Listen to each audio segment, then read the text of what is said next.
Guys, welcome back to another mini blog. এই ভিডিওটা বেশ কয়েকদিন আগের, আমি ছাড়তে পারিনি কিছু কারণবশত। সেদিন চলে গেছিলাম শিলিগুড়িতে Spiderman brand new day movie দেখতে। প্রায় অনেক দিন ধরেই ইচ্ছা করছিল এই মুভিটা দেখতে যাওয়ার, কিন্তু সময় আর হচ্ছিল না কারণ আমার এক্সাম চলছিল। তারপর লাস্ট পরীক্ষার দিন ভেগাতে চলে গেছিলাম এই মুভিটা দেখতে।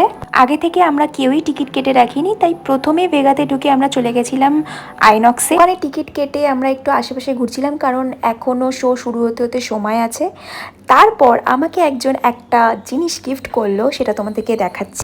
এই যে এই হ্যামলেসের টয়টা এত কিউট ছিল, বলার মতো না। আমার এত ভালো লেগেছে এই গিফটটা। বার্গার কিংয়ে গিয়ে একটু বার্গার খেলাম। বার্গার খাওয়ার পর চলে গেছিলাম উপরে গিয়ে একটু বসেছিলাম কারণ এখনও 10-15 মিনিট বাকি ছিল শো শুরু হতে হতে।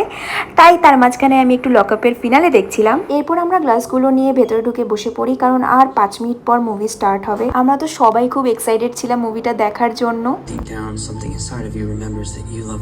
এই প্রথম আমি কোনো সুপার হিরোর মুভি হলে দেখছি। সত্যি বলতে আমার খুবই ভালো লাগছিল মুভিটা দেখতে। মুভিটা প্রায় 3 ঘন্টার ছিল, কিন্তু মনেই হচ্ছিল যে এতক্ষণের মুভি। যাই হোক, মুভিটা আমার খুবই ভালো লেগেছে। তারপর আমরা সবাই মিলে ওখান থেকে বেরিয়ে পড়ি আমাদের বাড়ির উদ্দেশ্যে। ভিডিওটা ভালো লাগলে লাইক করে দিও। দেখা হচ্ছে নেক্সট ভিডিওতে। বাই।